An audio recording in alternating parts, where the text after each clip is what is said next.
Goods का जो main purpose है ना, मतलब बेसिकली आप मेन पर्पस क्या है बिजनेस के, यहाँ पे आपका मेन पर्पस क्या था आपका, कि आप कपड़े को क्या कर रहे हो, बेच रहे हो, और आप कपड़े को खरीद रहे हो एंड देन बेच रहे हो।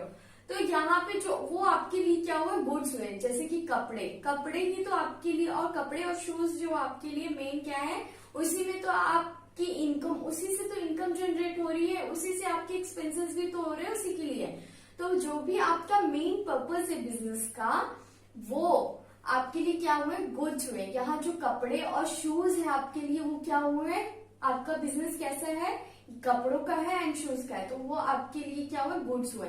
अगर आप उसको कहीं परचेस करते हो तो गुड्स को हम लोग ऐसे रिप्रेजेंट नहीं करते कि गुड्स हमारे पास से गया, गुड्स को ऑलवेज मैंने क्या बताया, एसेट्स है, तो गुड्स हमारे पास से जा रहा है तो दैट मीन्स कम हो रहा है, तो वो क्या होगा, क्रेडिट होगा। तो आप ऐसे नहीं लिखोगे कि कैश आपके पास आ रहा है तो debit, cash debit to goods.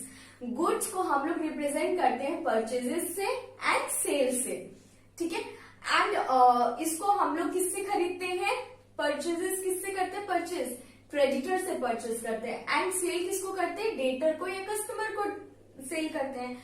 तो यहाँ पे आप इतना समझो कि अगर इसके अदर देन कोई परचेजेस, जैसे फॉर एग्जाम्पल परचेजेस कार बोल दिया, या फिर आपको ना डिलीवरी करानी है कहीं पे, तो आपने क्या सोचा कि यार एक व्हीकल खरीद लेता हूँ एंड डिलीवरी जो भी कस्टमर होते हैं ऑनलाइन ऑर्डर कर देंगे, तो देन मुझे इजी पड़ जाएगा उनको पहुंचाने के लिए। तो आपने क्या किया, एक व्हीकल परचेज की, तो आप परचेज अ व्हीकल, तो आप क्या करोगे, उसको गुड्स नहीं लिखोगे, मैम तो बोली है परचेजेस मतलब कि गुड्स होते हैं, एंड गुड्स जो होते हैं वो एसेट्स होते हैं, तो यहाँ पे हम लोग उसको परचेजेस से डिनोट करेंगे। रॉन्ग, यहाँ पे अगर आप परचेज किए हो व्हीकल, तो दैट मीन्स वो अदर देन बिजनेस है। आप अदर देन बिजनेस ऐसे समझो कि क्या आप उसमें बिजनेस कर रहे हो, आपका मेन पर्पस क्या है, आपका मेन पर्पस है कि आप कपड़े को खरीद रहे हो और बेच रहे हो, मेन तो यही पर्पस है ना बिजनेस का। एंड इसके अदर देन जो भी खर्चे हो रहे हैं, इसको बड़ा करने के लिए या फिर इसको ज्यादा से ज्यादा सेल करने के लिए या फिर कुछ भी, तो आप जैसे फॉर एग्जाम्पल एम्प्लॉयज हैं, तो उनको आप रिफ्रेशमेंट दे रहे हो, तो आपने क्या, आपने कोल्ड ड्रिंक परचेज की, तो परचेज कोल्ड ड्रिंक, तो आप परचेज टू कैश नहीं लिखोगे, यहाँ पे कोल्ड ड्रिंक आप मेंशन करोगे। क्यों, क्योंकि यहाँ पे अदर देन बिजनेस हो रहा है।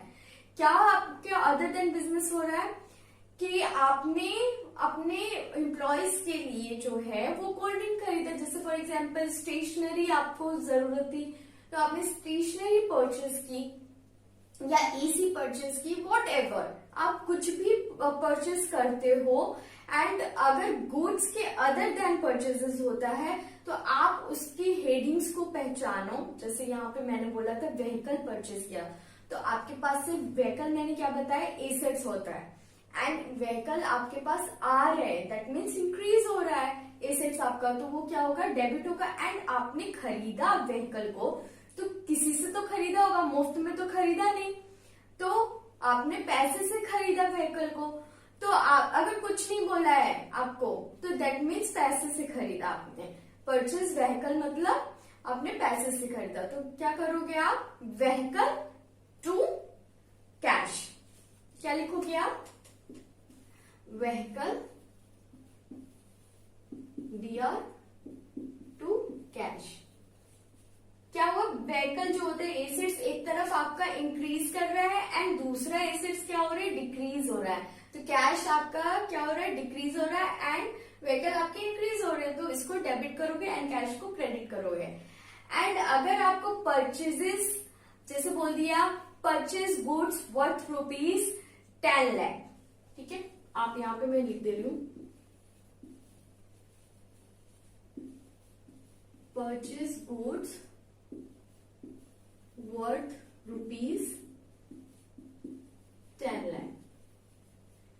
अब सी, परचेज गुड्स वर्थ ₹10 लाख, आपने गुड्स को परचेज किया। अब गुड्स बोला तो बट ऑब्वियस सी बात है कि आपने क्या सोचा कि आपने टी शर्ट या फिर शूज तो खरीद के लेके आया, क्योंकि मेन पर्पस मैंने तो आपको ऑलरेडी बताया ना कि जो गुड्स होते हैं वो आपका बिजनेस जो होता है, मेन बिजनेस के लिए जिसने आपका जो पर्पस है बिजनेस का मेन, उसको रिप्रेजेंट करता है। तो यहाँ पे जो गुड्स लिख दिया, तो आपकी एंट्री क्या हुई? गुड्स जो होते हैं, मैंने क्या बताया आपको, स्टॉक या इन्वेंट्री होती है, गुड्स को बोलते हैं। तो गुड्स को ना हम लोग कभी भी गुड्स नहीं लिखते हैं, हम लोग किससे रिप्रेजेंट करते हैं? इन्वेंट्री या स्टॉक, ठीक है। इसको हम लोग स्टॉक और इन्वेंट्री बैलेंस शीट में लिखते हैं।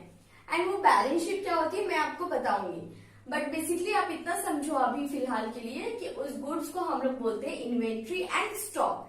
एंड अगर गुड्स हम लोग ने परचेज किया है तो हम लोग परचेज से ही डिनोट करेंगे, गुड्स को हम लोग परचेज से या फिर सेल से डिनोट करेंगे। Purchase good worth ₹10 lakh. अब देखो गुड्स आपने परचेज किया है तो आपके पास गुड्स क्या हो, गुड्स मैंने एसेट्स बताया, एंड एसेट्स क्या हुआ आपके पास आ रही है, तो क्या हो रहा है? इंक्रीज हो रहा है। एंड आप परचेज किए हो तो बट ऑब्वियस सी बात है, कितने रुपए से परचेज किए हो? 10 लाख। 10 लाख आपके पास से क्या हो रहे हैं? जा रहे हैं। तो एक तरफ एसेट्स क्या हो रहे हैं? इंक्रीज कर रहा है, और एक तरफ एसेट्स जो होता है वो डिक्रीज कर रहा है। तो क्या करोगे आप? मैंने क्या बताया, परचेज को कभी भी गुड्स नहीं लिखेंगे। परचेज गुड्स मतलब कि आपका गुड्स जो है इंक्रीज हो रहा है, तो that means purchase to cash.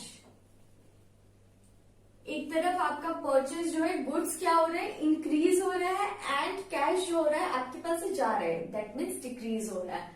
और कितने लाख रुपए वो आप लिख दोगे, सिंपल। और आप जैसे फॉर एग्जाम्पल आप मान लो आपने सेल किया, ठीक है, शर्ट सेल किया आपने अराउंड 15 लाख रुपीज, तो सेल गुड्स वर्थ ₹15 लाख। आप अब इसको कैसे रिप्रेजेंट करोगे? मैंने क्या बताया, गुड्स को सेल या परचेज से रिप्रेजेंट करते हैं। तो आपके पास से क्या हो रहा है? कैश आ रही है एंड गुड्स को आप सेल कर रहे हो, मतलब आप किस गुड्स को दे रहे हो, तो आपके पास से गुड्स क्या हो रही है? जा रही है। तो दैट मीन्स एक तरफ एसेट्स क्या हो रहे हैं? इंक्रीज हो रहे हैं, एक तरफ एसेट्स डिक्रीज हो रहे हैं। तो दैट मीन्स आपका जो कैश है वो क्या होगा? Debit and to sale 15 lakh.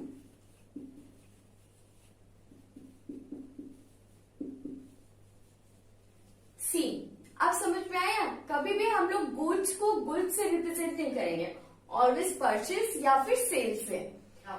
इसी तरीके से अगर आपने कोई भी चीज बिजनेस के अलावा, गुड्स के अलावा कोई भी चीज परचेज किया है, बेसिकली आप इतना समझो कि गुड्स के अलावा आप कोई भी चीज परचेज करते हो ना, तो वो हेड्स मेंशन करोगे आप, और कसम खा लो आप कि प्रॉमिस करो खुद से कि सिर्फ और सिर्फ ये गुड्स में ही परचेज और सेल लिखोगे। अगर गुड्स को परचेज किया है, सेल किया है, तो वहां पे आप परचेजेस और सेल से रिप्रेजेंट करोगे। एंड गुड्स, अगर गुड्स नहीं लिखा है क्वेश्चन में कि आपने परचेज किए गुड्स, अदर देन गुड्स बोले हैं क्वेश्चन में, कोई भी चीज परचेज किया, व्हीकल, रिफ्रेशमेंट या फिर कोको कोला या फिर pencil, pen, sharpener, whatever, आप कोई भी चीज अगर परचेज करते हो तो वो आप कैसे रिप्रेजेंट करोगे? 2 हेड से। दैट मीन्स अगर आपने कोको कोला परचेज किया तो कोको कोला टू कैश, एक तरफ कोको कोला आपके लिए आ रही है एंड दूसरी तरफ कैश क्या हो रही है? जा रही है, तो आपका कोको कोला टू कैश हो जाएगा। प्रॉमिस करो आप प्लीज मुझसे कि आप सिर्फ गुड्स में ही परचेज और सेल लिखोगे, एंड अदर देन कोई भी चीज अगर परचेज करते हो तो उसको आप हेड्स पे लाओगे, जो भी चीज आप परचेज कर रहे हो। तो जो भी चीज परचेज करते हो वो आपके पास आती है, जो भी चीज आप सेल करते हो, जैसे सेल फर्नीचर, आपने फर्नीचर को सेल किया। अब जैसे फॉर एग्जाम्पल यहाँ पे देखो, जैसे यहाँ पे देखो क्या है, यहाँ पे कुछ फर्नीचर्स हैं, ठीक है, फर्नीचर्स हैं, तो मैंने इसको क्या किया, सोचा कि ये फालतू पड़े हैं, इसको बेच दो, तो आपने बेच दिया, तो आपके पास से क्या आया? Sale of furniture worth ₹10,000। तो आपके पास से क्या हो रहा है? फर्नीचर जा रहा है। फर्नीचर क्या होते हैं? एसेट्स होते हैं, एंड एसेट्स क्या हो रहे हैं? कम हो रहे हैं, तो 2 फर्नीचर हो जाएगा। एंड जब बेच रहे हो तो आपके पास क्या आ रहे हैं? कैश ही तो आ रहे हैं, चाहे कम ही आ रहे हैं। जितने में बेचा दैट मीन 10 लाख में आपने बेचा, तो आपने क्या किया? 10 लाख रुपए जो 10,000 रुपए आपने कैश टू फर्नीचर कर दिया। कोई भी सेल और परचेज गुड्स के अलावा होते तो वो हेड्स आप मेंशन करोगे, फर्स्ट रूल। एंड अगर गुड्स को परचेज किया या सेल किया तो उसमें क्या लिखोगे, सेल और परचेज से डिनोट करोगे। होप आपको इतनी चीजें समझ में आ गई होगी। अब चलो आगे बढ़ते हैं हम लोग। एक चीज और, ट्रेड क्रेडिटर और डेटर्स जो होते हैं वो आपके लिए क्या होते हैं, ये ट्रांजेक्शन्स कैसे होती है, क्रेडिट ट्रांजेक्शन्स होती हैं।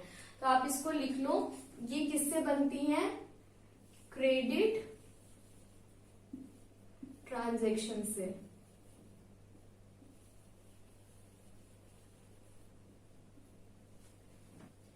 सी, जर्नल एंट्री में हम लोग क्या करते हैं ना कि सारा चीज हम रिकॉर्ड करते हैं, जो भी बिजनेस में हो रहा है, ठीक है, वो सारी की सारी चीजें हम क्या करते हैं, उसको रिकॉर्ड करते हैं।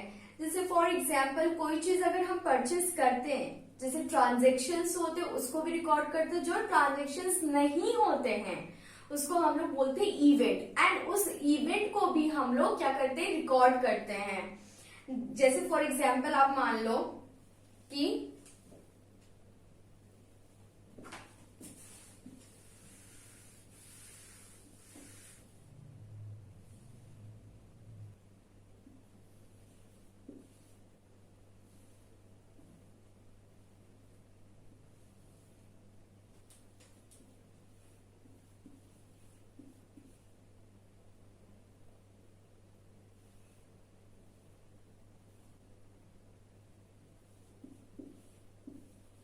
देखो सी, आप ऐसे समझो इसको कि आपने क्या किया, 100 क्लोथ्स जो होते हैं वो आपने परचेस किए फॉर एग्जाम्पल, और आपने उसमें से कितने सेल कर दिए, 50 आपने सेल कर दिए।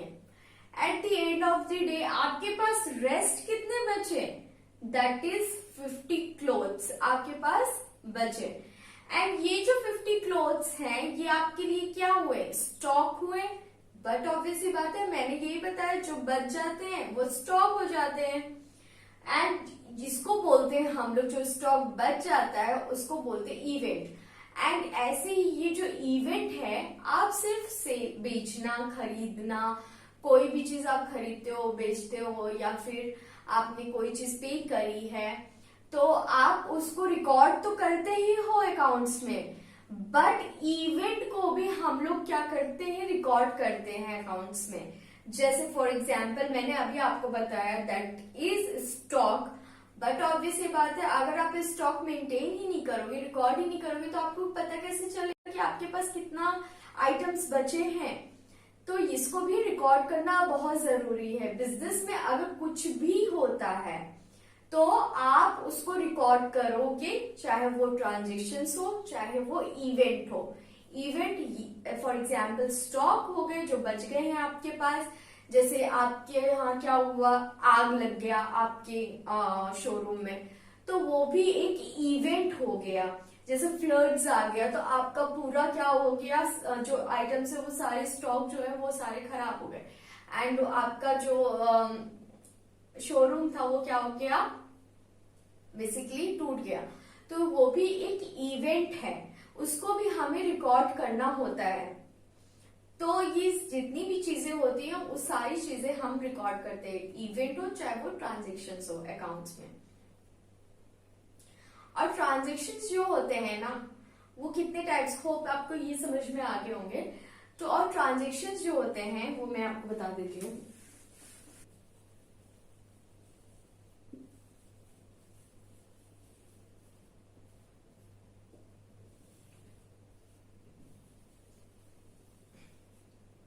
ट्रांजेक्शन्स जो होते हैं वो 2 टाइप्स के होते हैं, सिर्फ और सिर्फ 2 टाइप के ट्रांजेक्शन होते हैं, एक कैश ट्रांजेक्शन एंड एक क्रेडिट ट्रांजेक्शन। क्रेडिट ट्रांजेक्शन्स मतलब उधार पे लेना या देना, उधार पे ले रहे हो या जैसे फॉर एग्जाम्पल उधार पे आप परचेस कर रहे हो या उधार पे आप सेल कर रहे हो। तो 2 टाइप के ट्रांजेक्शन्स होते हैं, that is cash transactions and क्या होता है, क्रेडिट ट्रांजेक्शन्स। अब सी, एक्सपेंसेस क्या होते हैं। एक्सपेंसेस ऑलरेडी मैंने आपको बता दिया क्या क्या होते हैं एक्सपेंसेस। जैसे आपने यहाँ पे क्या किया, शोरूम खोला तो यहाँ पे आप इम्प्लॉयज को जो सैलरी दे रहे हो वो, इलेक्ट्रिसिटी जो हो रही है वो, एंड आपका रेंट जो जा रहा है वो, स्टेशनरी जो भी चीजें होती, एम्प्लॉयज जैसे फॉर एग्जांपल डिलीवरी कर रहे हैं तो उसकी ट्रैवलिंग एक्सपेंसेस जो होते हैं बिजनेस के लिए, रिफ्रेशमेंट आप एम्प्लॉयज को दे रहे हो वो भी, ऐसे बहुत सारे जो छोटे छोटे जो भी खर्चे होते हैं, जो भी बड़े खर्चे होते हैं, वो सारे के सारे क्या होते हैं, एक्सपेंसेस होते हैं। See what is accounts. Accounts क्या होता है, जो भी हमें डेटा मिला है उसको हम लोग क्या करते हैं, फाइनेंशियल स्टेटमेंट पे हम लोग उसको रिकॉर्ड करके, हम लोग उसको कन्वर्ट करके रिप्रेजेंट करते हैं। ये होता है अकाउंट, कि हमें जो भी चीजें डाटा हमें मिली उसको क्या करते हैं, हम लोग रिकॉर्ड करते हैं, देन उसको किस में कन्वर्ट करते हैं, फाइनेंशियल स्टेटमेंट में। एंड फाइनेंशियल स्टेटमेंट क्या होता है ये हम लोग समझते हैं। देखो, फाइनेंशियल स्टेटमेंट को बनाने के लिए जो प्रोसीजर्स होते हैं ना, उसको आप समझने की कोशिश करो। सबसे नंबर 1 पे होता है, that is number 1 is source.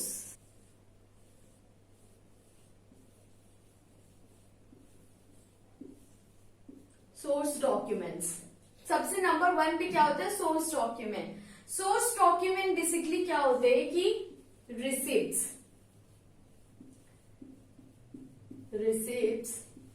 Invoice, bill,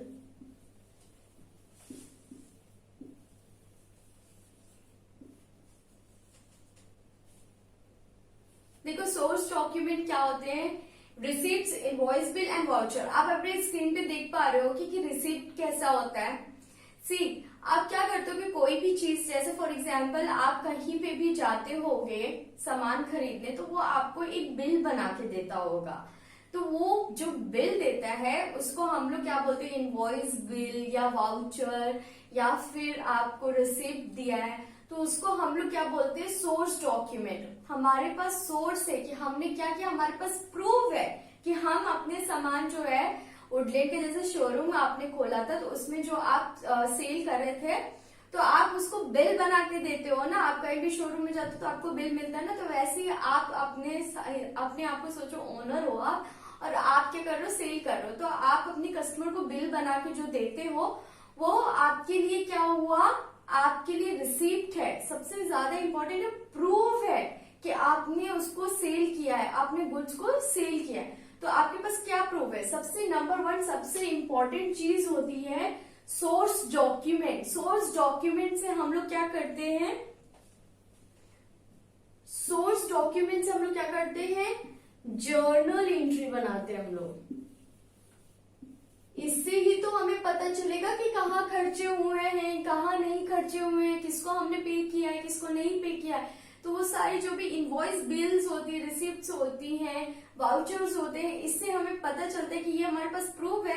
and इससे हम लोग क्या करते हैं, रिकॉर्ड करते हैं, जर्नल एंट्री बनाते हैं।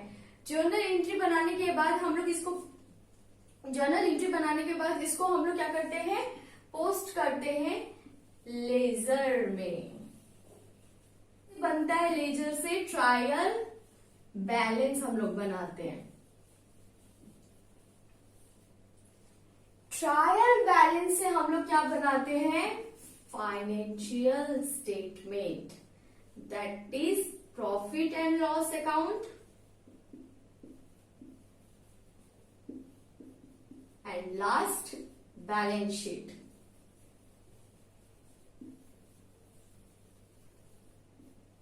सी, प्रोसीजर्स आप देख रहे हो, नंबर 1 आपका source document, number 2 journal entry, number 3 ledger, number 4 trial balance, then number 5 is profit and loss and number 6 is balance sheet. These are the procedures. आप इससे समझो कि आपके लिए कितना ज्यादा इंपॉर्टेंट है सोर्स डॉक्यूमेंट, फिर देन आप जर्नल एंट्री करते हो। जर्नल एंट्री से ही ये सारी चीजें बनती है। अगर आप जर्नल एंट्री नहीं करते हो तो क्या होता है कि आप ये सारी चीजें आप भूल जाओ, कुछ भी नहीं कर पाओगे आप। तो देख रहे हो आप जर्नल एंट्री कितना इंपॉर्टेंट है। तो सोर्स डॉक्यूमेंट आप बेसिकली ये समझो कि सोर्स डॉक्यूमेंट जो होता है वो आपको इनवॉइस या बिल होता है, उससे फिर बनती है जर्नल एंट्री। जर्नल एंट्री से फिर लेजर, लेजर से फिर ट्रायल बैलेंस, ट्रायल बैलेंस से profit and loss, and then finally balance sheet. And इसको हम लोग बोलते हैं profit and loss, and balance sheet को बोलते हैं फाइनेंशियल स्टेटमेंट। फाइनेंशियल स्टेटमेंट्स आप बता पाओगे कि कंपनी अच्छी है कि ये कंपनी खराब है। सोचो आपकी कितनी बड़ी चीज आप सीख रहे हो। अगर आप इस पे ध्यान नहीं दिए ना तो आप ये भी नहीं बता पाओगे कि कौन सी कंपनी बेटर है। तो सबसे पहले इंपॉर्टेंट होती है, सबसे इनिशियल चीज होती है कि जर्नल एंट्री को प्लीज गाइस आप लोग सीरियसली लो। और आप जर्नल एंट्री अगर अच्छे से किए, बेसिक्स अच्छे से किए ना, तो ट्रस्ट में आपको कोई भी, आपको किसी चीज में आपको प्रॉब्लम नहीं होगी। हर एक क्वेश्चन आप बहुत अच्छी तरीके से कर लोगे लॉजिक के साथ। अगर हम लोग लॉजिक के साथ पढ़े ना तो हमें कभी भी रटने की जरूरत ही नहीं है, और हम इसे कभी भी भूल ही नहीं सकते।